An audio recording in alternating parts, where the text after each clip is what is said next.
Hey James, are you here? Let me see. It shows that there's an intent. Oh, here I see you. All right, cool. I'm gonna unmute you.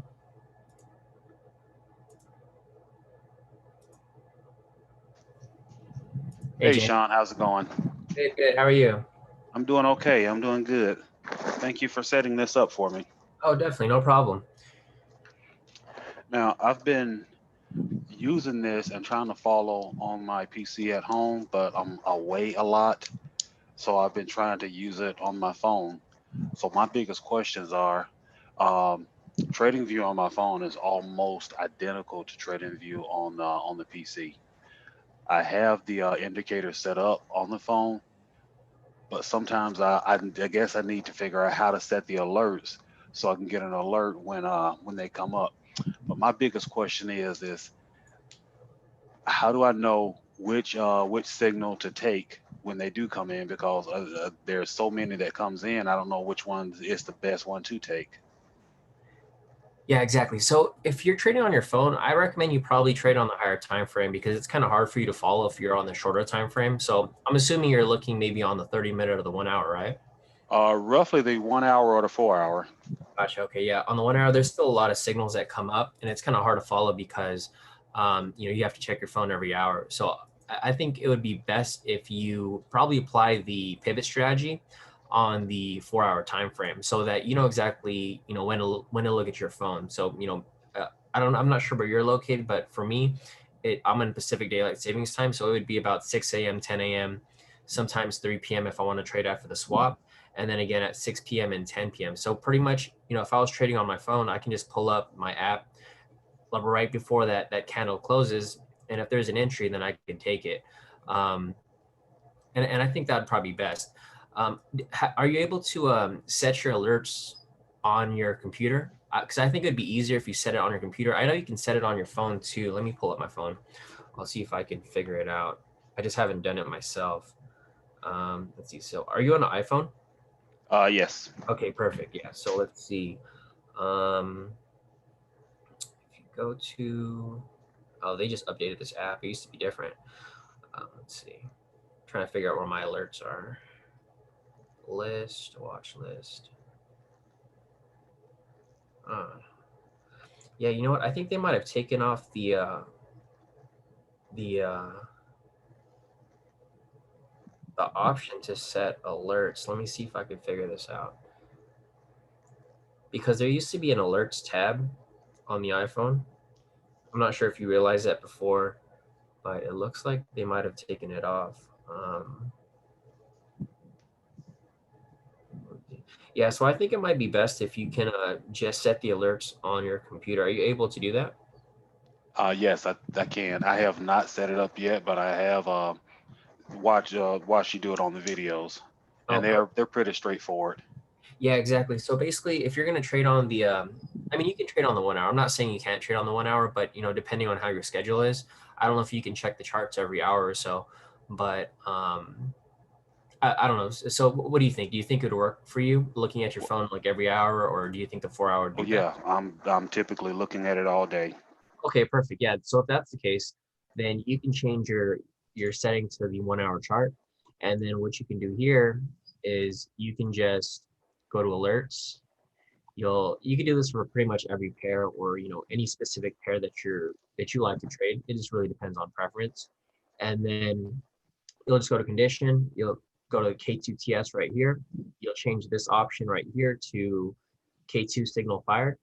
And generally, what I like to do is I like to have it set to once per bar close, so that you're not getting a bunch of signals every hour, and they're not valid, because that'd be a waste of time for you if it just keeps ringing off the hook, and then it doesn't end up closing. So generally, what I would do is I would set it to once per bar, and I would just put a random message here like JPY, um, 1 hour K2 signal. That way, so once you get a signal and then it closes, like once the hour is over, that's when you'll get the actual alert. If you have it once per bar close, you'll get an alert if something appears, but then it disappears. So you might be getting a signal like every hour, and that's fine too if you want to have a head start.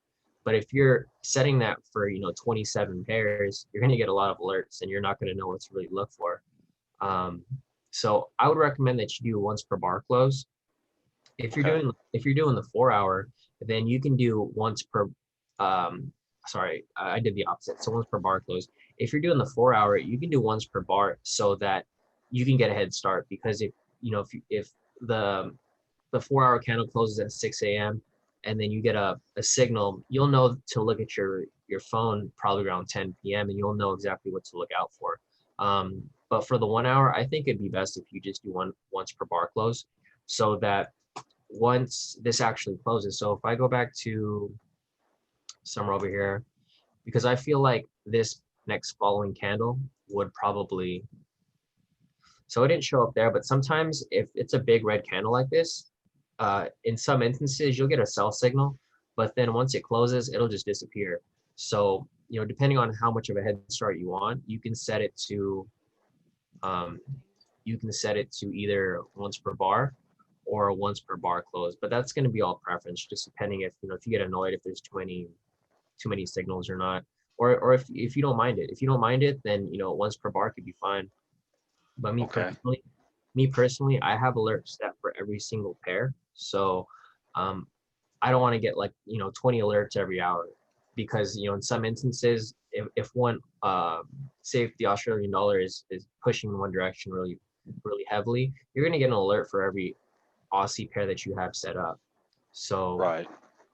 it just, it's all preference. But me personally, trading on the 1 hour, I would just set it to 1 hour once per bar close, so that once this actually closes and then you get a signal there, then you'll get alerted.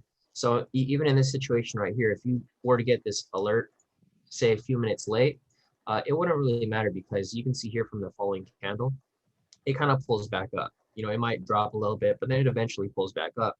So in that situation, you could still enter a short position there and get in at the proper point. And then it would end up playing out as it's supposed to. Same situation, opposite direction. If you got a buy signal here, and then you see that it fits the pivot strategy or whichever strategy you're applying. So my question is, which strategy do you apply mostly? Is there one specific one that you're following, or? Not exactly. I'm trying to pin down the one that I like the best.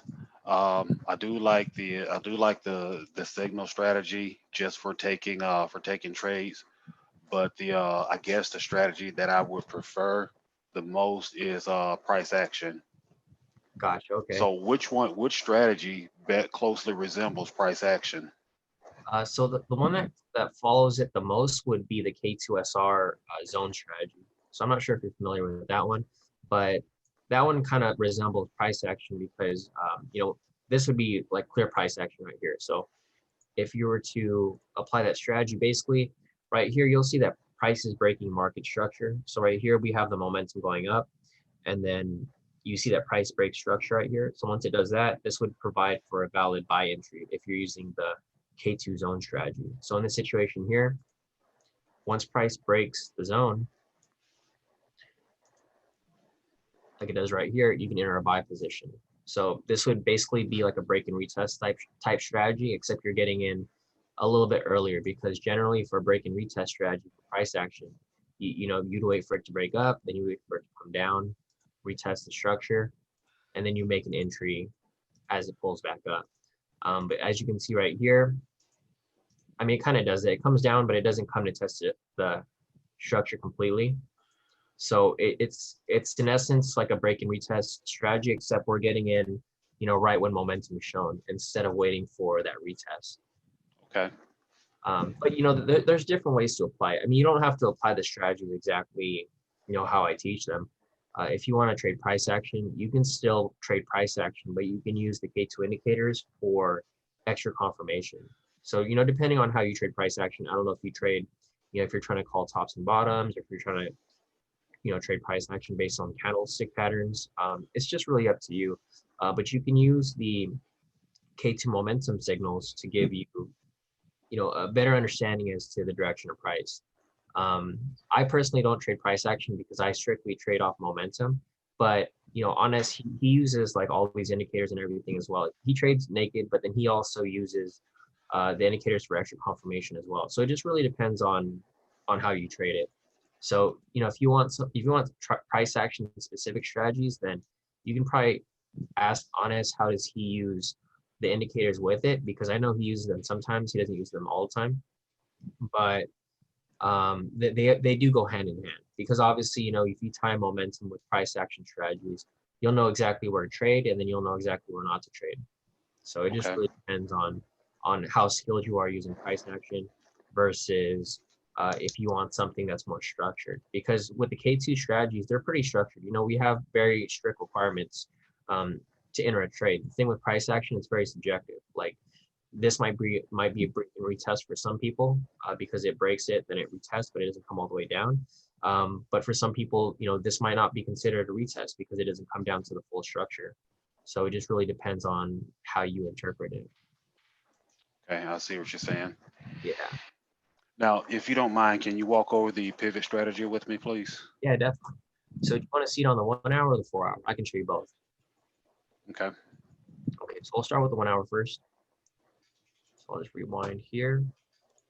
Actually, let me go to a clean chart. All right, so we'll go to logic UI. So pretty much for this strategy here, it's real simple. I mean, there's other confirmations that you can use to determine whether it's a valid entry or not, but we'll just keep it simple, the basic requirements. So we'll just go from, there's an entry right here. So I'll show you what the requirements are here just for reference. So the K2 pivot strategy. So first you want to identify the trend through the K2 pivots. 2, you want to identify a retracement pullback. 3rd, you want to identify a rejection of K2 pivot area. And then lastly, you want to identify a valid K2 signal. And then once those are all met, you can enter on the open of the following candle. So it's pretty simple. It's a checklist basically. So first of all, you want to identify the trend. In order to do that, you're going to look at the K2 pivots. Basically prices below the pivots. The pivots are angling in the same direction. You can see right here, they're all angling down. And then you want to make sure that they're kind of spread out. So generally, if you're on the shorter time frame, it's going to be harder for you to identify how they're spread out on that specific candle. But if you look farther back, you can see right here that all the pivots are angling down and they're spread out. So this can give you confirmation that price is trending down. Once you determine the trend, you just need to identify a retracement. So you can see right here, price started trending down from up here. And then as it came down, you can see that it established a low right here. So once it established a low, it retraced upwards. So requirement number 1's been met because we've identified a downtrend right here. And then requirement 2's been met because we've identified a retracement pullback from this area right here. For the 3rd requirement, you want to identify a rejection of the K2 pivots area. So you can see right here, price came down, retraced upwards, established a high right here, and then rejected off the K2 pivots area. By K2 pivot area, it can be anywhere within, let me grab this.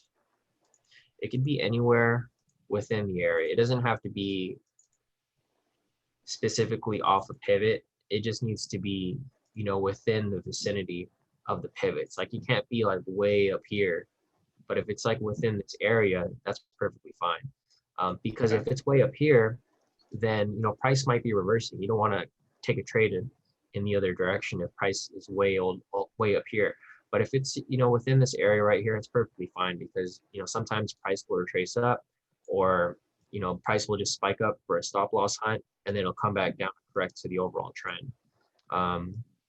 So as you can see right here, requirement 1's been met because we saw that price was trending down. 2nd, we identify the retracement right here. 3rd, we identify the rejection off this point. And lastly, we need to identify a valid K2 signal. Right here is a valid sell signal because it's a sell signal with a red bearish candle. I'm sure you're familiar with, valid signals. If they're green and green or red and red, Yes. confirm that they're valid. So once all requirements have been met, we've met requirement 1, 2, 3, and 4, you can enter on the open of the following candle. So you can enter a short position right here, right when this candle closes. And what you'll do is, so with your stop loss, it's subjective. You know, it really depends on you if you want to, if this is considered your swing or if this is considered your swing. There's a lot of different areas where you can place your stop loss. Generally, if you're trading like OJPY, the spread's a little wider for this specific pair. So I wouldn't put it this close right here, because depending on how wide your spread is, say if your spread's like 7 pips, you can start here bouncing around from 4 pips to 10 pips to 3 pips because of the swap spread. But if your spread is too tight, depending on your broker, that's gonna limit your area of retracement here, because if you're gonna enter with a 7 pip spread, then essentially you think you're entering right here where it's entry point, but in reality you're entering like way up here. So you only have this much room to give you cushion for that movement upwards in case it does retrace. So in this situation, I personally wouldn't put the swing here, even though this is a short-term swing. I would probably put it somewhere up here, but you can see that there's different swing points. So there's a swing point right here, there's a swing point right here, there's a swing point up here, there's a swing point up here, here, and here. There's like a ton of different areas where you can put it. But I like to give it a little cushion. So, just depending on how you identify it, if you want to make it a lot easier on yourself, you can just zoom out, and then you can just use the short tool right here. This is something that you can't do on your phone though. So this might be a little more complicated if you're on your phone. But you can see right here, if you zoom out, what TradingView does is it automatically calculates the swing for you. So this would be the actual swing right here. But if you're on your phone, I don't think it has this option where you can zoom out and then you can just do that. So if you're on your phone, it might be easier for you to, you have to understand how the pair moves. Obviously, OJPY, this pair moves a lot faster compared to like UCAD or something that moves slow. You know what I mean? Right. So, Yes. so depending on your knowledge of that specific pair, 50 pips is probably a good cushion for OJPY, because this will be moving, let's see, each candle, so each 1 hour candle moves about 30 pips. So obviously you don't want to have your stop loss too close right here, 30 pips, because if price decides to spike up randomly, you're going to get stopped out, because if your spread's about 7 pips and your stop loss is only about 30 pips, you're going to be stopped out at about 23 pips. So it'd probably be best if you keep it a little farther out to maybe the swing point. But then again, it's really up to you.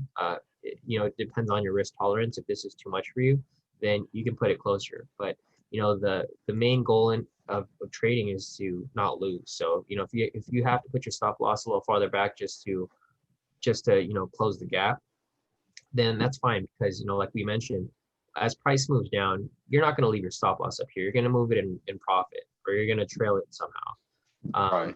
So just say that this is the range that we set for the stop loss and TP. Depending on how you want to apply your exit strategy, there's a ton of ways to apply it. You can do it the way that I do, where I put my TP1 or TP2 at halfway mark, and then I'll have like another TP maybe at 25%. So in this situation, once price reaches these specific price points, you can move your stop loss to X amount of points. However, there's another way that you can do it. So another way that I personally like to do, but it's kind of hard to explain to people because a lot of people just don't like to follow rules. Generally, what I do is I like to move my stop loss to so once it moves down far enough, say about 50%, then I like to move my stop loss to either the farthest pivot or the second to the last pivot. That way you can just trail your move with it. So as it moves down, you just move your stop loss with it. So at this point, it's at break even. I'll just use this red line as a stop loss. And then as it moves down further, you just keep trailing it down. Okay. Now I'm looking at the setup here. If you go back to the last sell signal, and it just hit me just from watching on this class this morning and from studying Fibonacci. It actually looks like that retrace is coming to an end, and as it's going back in the sell position, your sell signal showed up. Oh, you're talking about this one right here? I'm sorry. No, not the sell signal to the right. Oh, this one right here. Yes, Oh, that gotcha. looks like it's coming out of the retrace from. And I like Fibonacci, and just from looking at the pattern, it looks like it's retracing out of Fibonacci 68.1. It looks like. Oh yeah, definitely. I personally don't trade Fibonacci, so I don't know if I'm doing this right, but I'll try to I'll try to draw this for you. Well, let's see. Okay. So your Fib retracement would start right here, right? Up to, From the or are you starting from way up here? if it's a downtrend, I'll start from the I would start from I guess the highest point of the last retracement. Okay. So would it be this point or would it be lower? It'll be lower, Lower, so it probably comes down, comes up. So right here, right? about right there. Yes. Then you connect right here. I'm looking at it. Yes, that would be it. Perfect. Yeah. And I'll just hide So the it pivot. looked like it So did come back to the 61.8 and then retrace back. exactly. Yeah. And that was perfect. That's basically like a snipe call right there. You can see that price comes up to the honestly, I don't know what I'm looking at because I don't trade Fibonacci, but I know that this point right here is usually a critical point because it pulls back pretty far, and then once you get that sell signal, you can write it down, and that's one Right. way to apply it. And that's what I mean with the K2 indicators. There's no specific way to use them. It just gives you a framework and a foundation how to apply the strategies that I'm applying. But there's a lot of other traders in K2 that they don't even follow my strategies. What they do is they like Fibonacci, they like price action, but they also like the K2 momentum indicator because this basically gives you an idea as to the direction of momentum. And then if you tie that with the pivots, this is like a three-way confirmation right here. You can see that price it began downtrend here, and then Hmm. you can see the retracement, obviously. And then if you tie all those three together, that gives you a pretty solid entry point because you have one confirmation that price is trending down, you have a confirmation that price is retracing from using the K2 pivots and from using the Fibonacci, and then you have the momentum for the entry right here. So if you can use Fibonacci properly, because I know I can't, but if you can, you could definitely use it to your advantage because it's the same situation over here. So if I delete these right here, and price was trending up right here. So if we were watching, like say this over here, and then you're doing the Fibonacci in the opposite direction, you can see obviously price is trending up, and then you can see the retracement here. So instead of doing it from the high low, you would do it from here to I guess this point. I don't know if I'm doing this right, but No, it would be the start of the impulse move so it'd right be there. right here. Yep, right there. Gotcha. Okay, and then you connect it to here, right? Or Hmm. gotcha. So if you would do that right there, and then you Yep. can see that price comes down, and then you can see right here that we had a buy signal. I mean, you could have entered that buy as well if you just wanted to use this as an extra confirmation. I know that Honest, like, he likes to use Fibonacci, so you could probably learn more from him when applying this with K2. But if you were to take that trade right there, same situation in the opposite direction. Wow, I do see how he can use the K2 for further verification. I Exactly. do like that. Yeah, definitely. Because I know Honest doesn't trade the K2 strategies, but he does use it with his Fibonacci for extra confirmation. Because it works perfectly. I mean, me personally, I don't trade Fibonacci, but if I did trade it, it looks like it would work perfectly fine as well. Because even just looking back right here, same situation. You measured it from the impulse move where it came down right here, and then you just measure it to this point right here, and then it was pretty much the same entry that we saw, a few candles forward, where you could have entered this as well, and then Hmm. pretty much rode that up like that. Same situation. Okay. Yeah. But yeah, like I said, I don't trade Fibonacci, so don't quote me on how to use it. But there's a ton of different ways to apply it. And just like I mentioned, you don't have to apply the pivot strategy the way that I do. The way that I created the pivot strategy is that I try to make it as simple as possible so that pretty much anyone could use it.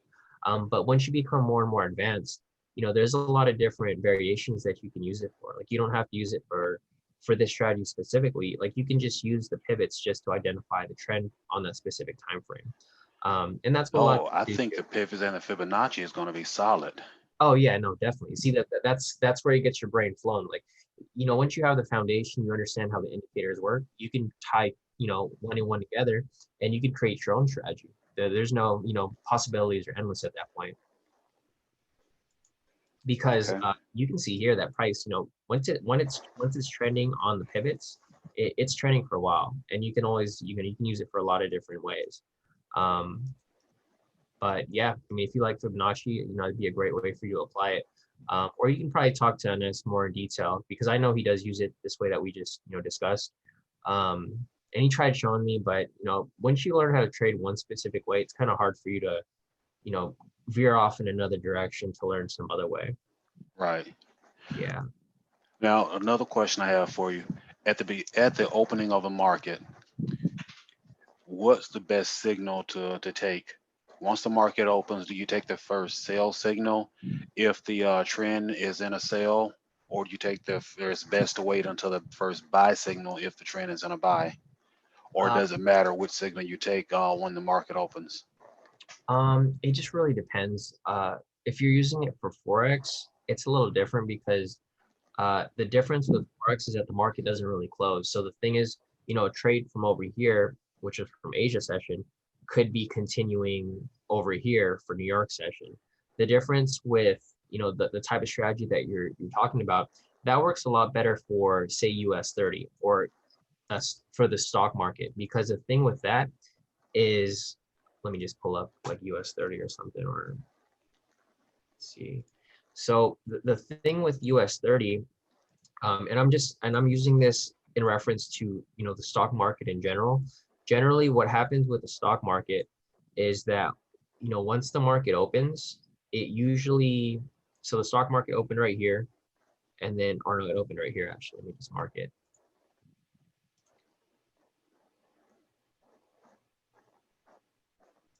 Yeah. Well, let's go to next week, the previous week, because this week has been crazy because it was a holiday week. So let's Right. just go to like let's go to like Friday or Thursday of last week or something, because I know we took some trades during that time and they worked out pretty well. But let me see where the stock market opened. I think it opened at, trying to get a time here. Okay, yeah, so this is a perfect example here. So the way that I use it for the stock market is I usually go on the 10-minute chart, which you can use, any other time frame. But basically, the way that the stock market works is that because the stock market is closed during after hours, you can see it's pretty, it's just going sideways right here before the market opens.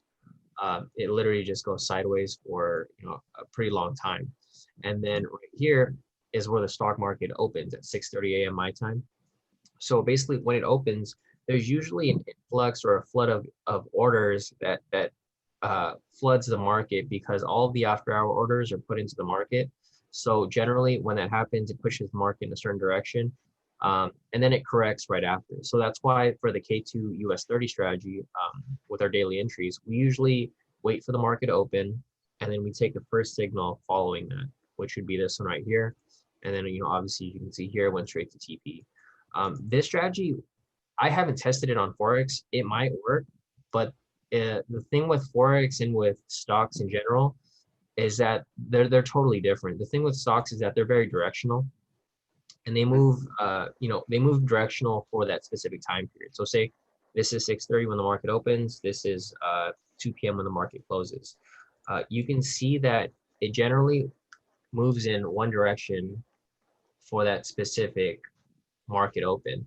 The thing with Forex is that it does move directional sometimes, but most of the time it moves sideways. So the thing is, if you're trying to trade, let's see, so the market open, the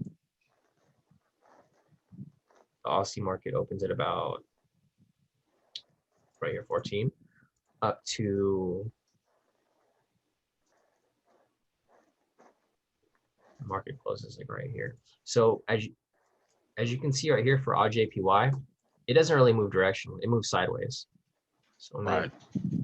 so it's kind of hard for you to apply, that specific strategy for Forex, because generally Forex is it's ranging most of the time. It's only trending probably 30% or less of the time that the market's open for the week, but generally it moves sideways. So you can see the huge difference here, where this is even though this is the Australian market and the Japanese market, you would expect them to be moving, quickly, versus, the US market here, where it goes straight in one direction.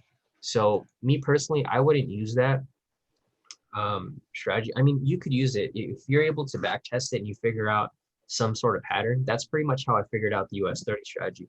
The only reason I found out the strategy is because I went and I back tested and I was looking for patterns. I was like, how does the market move, in relation to that specific uh, market time frame? I have tried to figure this out for Forex, but I wasn't able to pinpoint anything, right? I didn't do enough back testing to figure out how to actually move, because you can see that market moves totally different. Like right here, this is the previous day. This is the 14th, and then you can see that it shoots up like it goes sideways for the entire Australian market, and then it just shoots up during London Open. So they're two totally different assets. But if you can figure out how it moves, more power to you to use that strategy. Okay. Or you can probably ask in the group, because I know everyone in the group kind of has their own spin off on how they use the indicators. So I don't know if someone else is doing something specific, but I mean, there's a ton of different ways to apply it.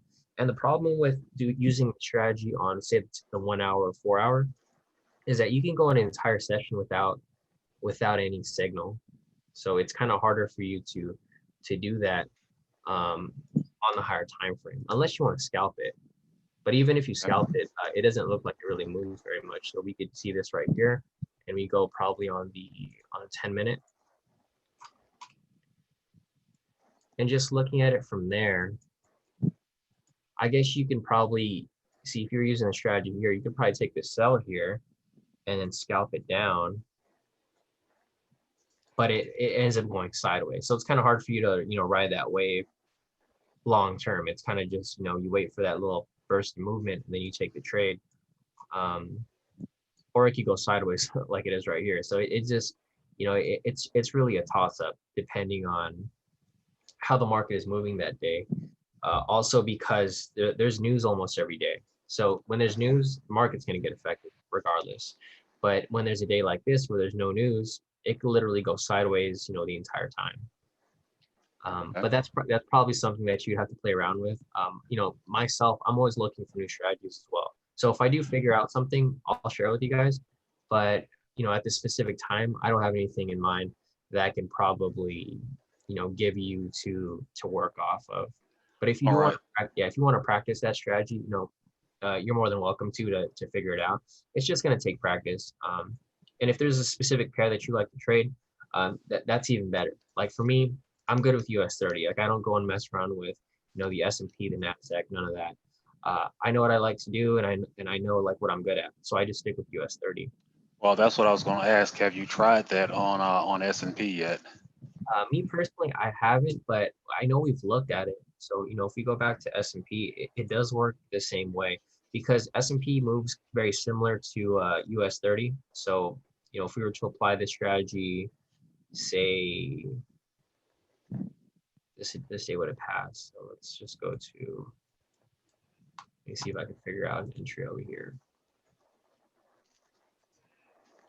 So 630 is right here. This would be the first signal right here. It looks like it would have hit on this one. Yeah, looks like it would have hit. The only problem is I don't trade it, so I don't know like what's a good price range for it to move during that specific period. The thing with US 30 is like I know the sweet spot. I know that 1500 pips is generally the range that price will move for that specific day. With S&P, it's a little different because the numbers are a little off. So it looks like it hits right here. We can probably look at the one previous to that as well. Yeah, I started a back test for it, but I just never got around to finishing it. I just got too busy. but let's see. So this would be an invalid signal. This is invalid, but then this would be valid right here. So it looks like it would work. But then again, like I mentioned, I don't know where the stop loss should be, because it looks like it's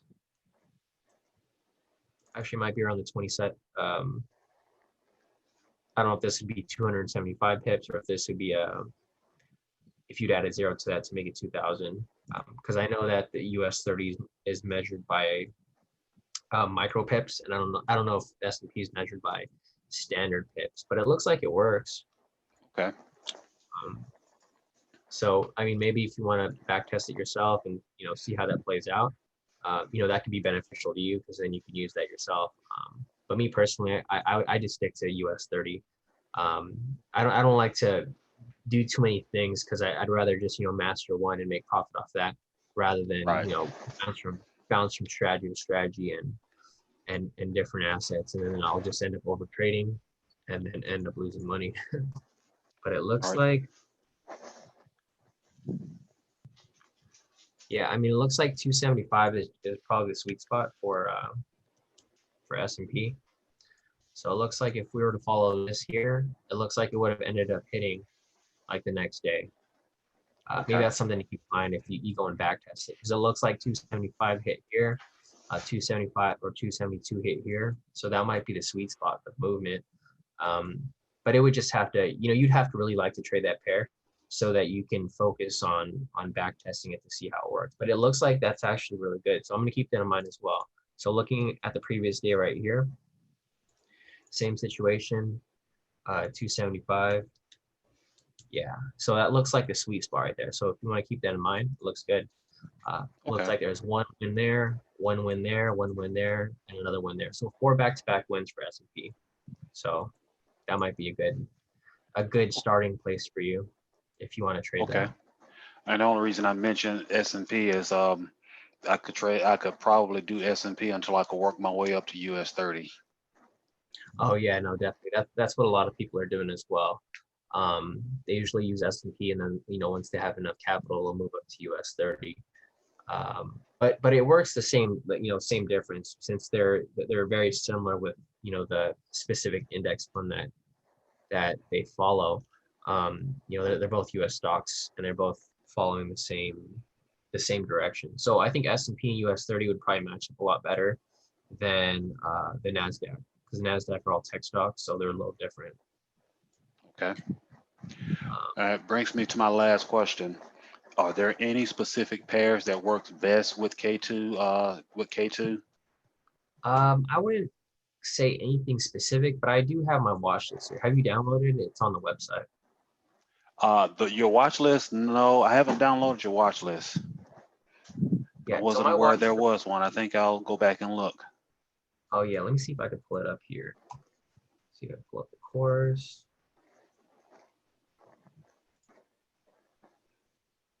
Let's see how you get this here.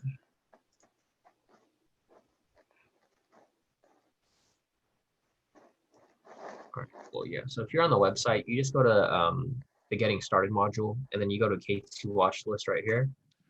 Okay, I did see that. Oh, did you see it? Yeah, I did see that. Yeah, and then you can just hit download the watch list. It has all these pairs here that I follow. And then once you download that, you can just hit this button right here. Or no, sorry, not that button. The drop down menu right here, and then you could export the list. So you hit, or sorry, not export, you hit import. So you hit import, and then you just load up the list, and then you can just save it whatever name you want it to be, and then you'll pretty much have all these pairs here that I follow. These are the pairs that I found the K² to have a very high win percentage. So generally they're at least 70% enough. So all of these pairs, I've back tested all of them, and they have at least a 70 to 80% win rate, and they have the tightest spread. So there was a couple other pairs that had a high win rate too, but the spreads were like 20 plus pips. So there was like no point in giving those to most people, because a lot of people wouldn't want to trade something with a spread so high. Right. Now the pairs are you talking about, are these the ones that have the flags next to them? Oh no. So these flags here, all of these are good pairs to trade.